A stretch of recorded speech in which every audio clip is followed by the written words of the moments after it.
guys, what is up? It's I, the Concrete Catwalk. Those of you who are new to my channel, welcome. I love all things thrift, vintage, new, nearly new, estate sailing, you name it, I love it. My Catwalk is welcome back to a new video this Sunday. Those of you who are newly subscribed, thank you so much for coming along together on this journey. As you saw from the title, 3 things that I want to have a dialogue with you guys about. A bag reveal. Number 2, the question that I posed in the title. Number 3 is about not necessarily a comment, but actions that precipitate reasons why people leave the type of comments that they do. We're gonna get into all of it. I thought I was gonna flip this book open and just go line by line with regards to the notes that I jotted down. You already know you can leave comments and we can have a healthy discussion, but this is geared towards others who come along and leave some things that they feel the need to have to say. First, let me share with you the bag that I decided to pick up. Let me just share with you what caught my attention. I happen to be perusing some of the pre-loved websites. A bag that I saw was reminding me as far as a shape, a direction that I wanted to go in. And it is and was a row bag. And I will post that bag up here or here so that you can see why I was triggered when I saw that row bag and why that Chloe Edith bowler bag was the bag that I decided that I wanted to go with. I'm gonna hold this up so you can see. This is the bag that I decided that I wanted to purchase on the pre-loved market. 2 versions of this bag. The first version is a black bag that has a beige whip stitch worked throughout the bag. That is not the bag that I was going for. I was going for the blacked out version where the whip stitching was black and the leather was black. So I'm gonna put this to the side.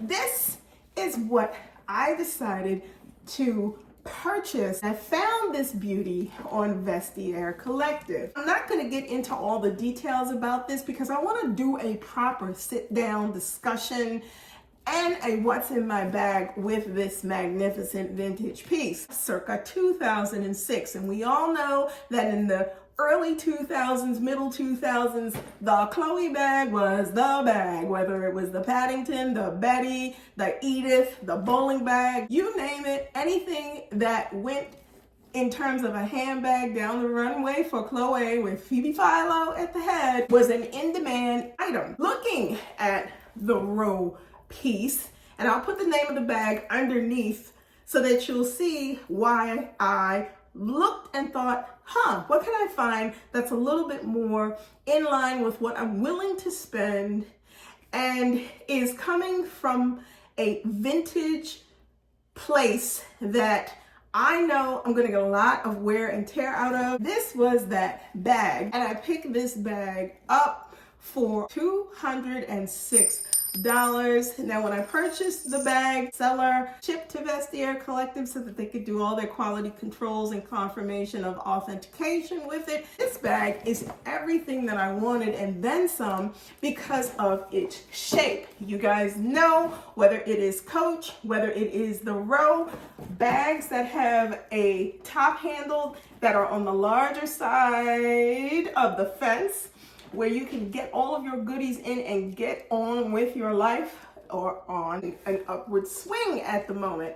I decided rather than to go down that road of the expense of a row bag, I just got to looking and I saw this. I knew this was going to be the type of bag that I could negotiate my day-to-day with. If you're looking for something in line with the row bag or you want something equivalent to the Coach bag that everybody is talking about at the moment, but you're looking for something that is more in line with a price point that works, this bag may be something you may want to consider. Any of these are out there falling in between that $200 to $500 sweet spot. Think about it. This bag back at that point in time in 2006 retailed for almost $1,900.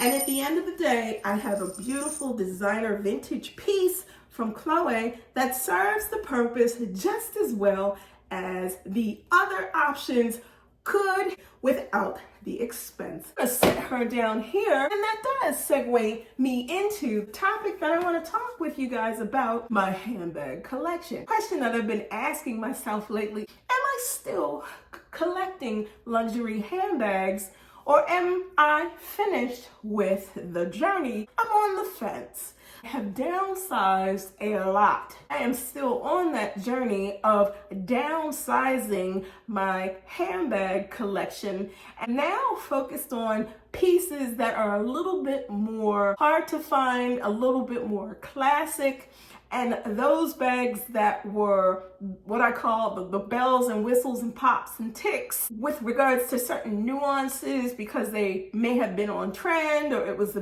it bag at the moment. I have sold a lot of that off because I am more interested in true vintage classics that are coming by way of the designers that I notice that I am gravitating towards the most. I want to stay in line with keeping it more cleaner, more simpler than having so many bags. I'd rather take the time to pick up pieces every now and then, but the trade-off is when something comes in, something definitely has to go out. Even in that arena, I would strongly consider being realistic about what I'm going to sell the bag for as far as resale. I'm always going to make it a price point where it's comfortable. I'm not going to fleece a person because it's wearing a name of whatever it may be. I just think that that's highly unrealistic to expect that a bag that I have that is that old is going to command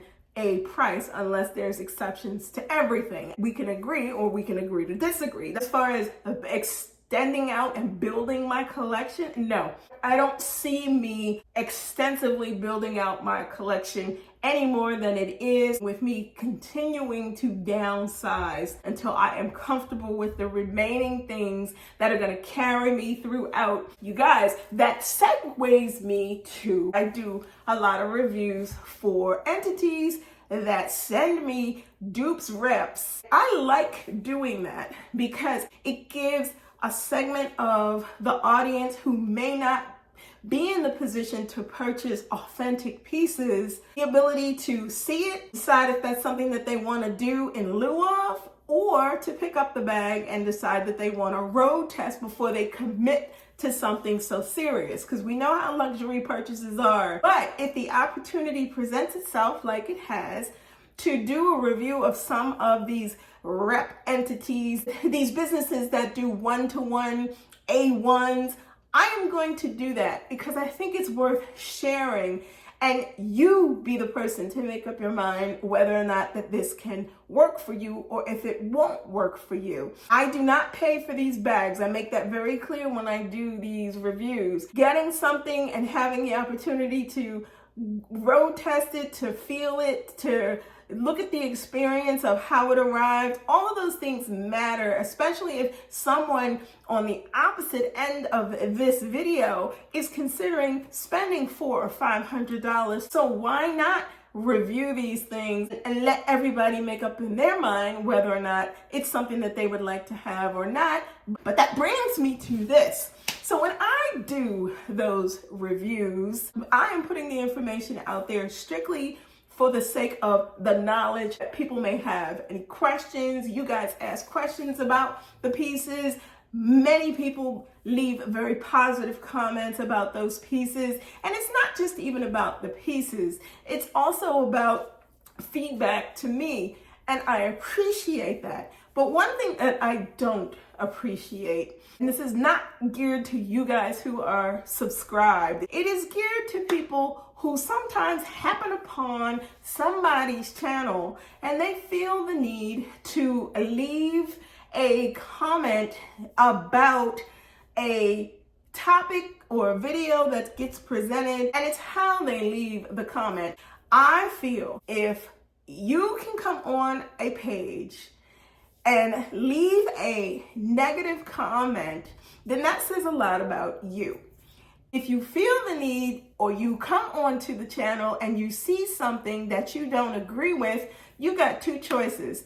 You can watch it to the end and be done with it and never come back again, or you can simply in the first 2 seconds decide this is just something not for you, and you can just move on and be done with it at that point too. I am not going to have anybody come on my channel and act a straight fool. I am not going to have that. It's so interesting to me how, and a lot of the times it is other women who do this, and I don't understand why women are our own worst enemy. I don't understand why women feel the need to leave catty, nasty comments. This is all opinion. This is my opinion. This is my channel. These are my reviews. These are my pieces of information and tidbits and nuggets that I am sharing. If you don't like it, you do not have to be here. My channel comes from a place of we're positive, we're supportive. I don't have time for people to come on my page, and if there's something wrong with you and you're having a bad day and you want to be a keyboard bandit and leave a nasty comment, that's between you and yourself. You guys who are subscribed and who follow and who regularly come back, you guys are awesome. I'm talking about those every now and again folks that flow through and feel like they have a right to leave a comment and say whatever it is that they feel, knowing nothing about my channel. I don't welcome that. I don't have time for any nonsense for somebody who thinks that they want to be cute and come up on my page and leave something that they think, no, that doesn't happen, not over here. If you leave a comment and it's nasty, consider yourself done. All I will simply do is delete and block. So, you guys, there you have it. Those are the 3 things that I wanted to share with you. Let me know in the comments below your thoughts about the Chloe Edith Bowler, whether or not you are still in the business of collecting luxury handbags or not. Are you taking the time to actually determine what it is that you're going to be bringing into your collection while simultaneously decreasing the amount of luxury bags that you have that are a part of the whole? Let me know in the comments below. Please do not forget that the giveaway is still open. You have until November the 10th to like, comment, and subscribe. Let me know which bag you are interested in. It is either going to be the nothing written mini golf bowler bag with all tags attached, or it is going to be the Chanel quilted hobo dupe chain around. Go back and look at the videos that I've done for both of these bags. Make your choice about what it is that you're interested in. You have until Sunday, November the 10th, midnight, to get yourself entered into the giveaway. Giveaway closes after midnight, November the 10th. Both lucky winners will be announced on Sunday, November the 17th. So like, comment, and subscribe to my channel. If you do not want to miss out on anything that I post, tap that and you'll receive notifications each time I post a new video. Links to my socials will be in the description box below. You can also head on over to Poshmark, check out my closet. I am Concrete Catwalk on Poshmark. If you see anything there that you are interested in, feel free to DM me there, or you can head on over to Instagram. I am the Catwalks Concrete on IG. Feel free to DM me there as well if there is anything in my Poshmark closet that you like. Thank you so much for stopping by this week. Be safe. See you all next Sunday. Bye for now. 0, 1.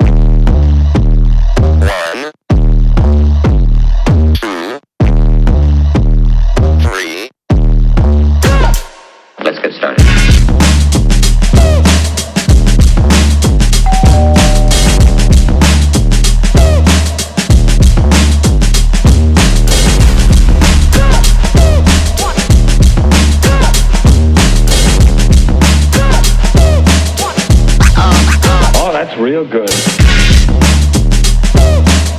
Why they stopping me? Stopping me.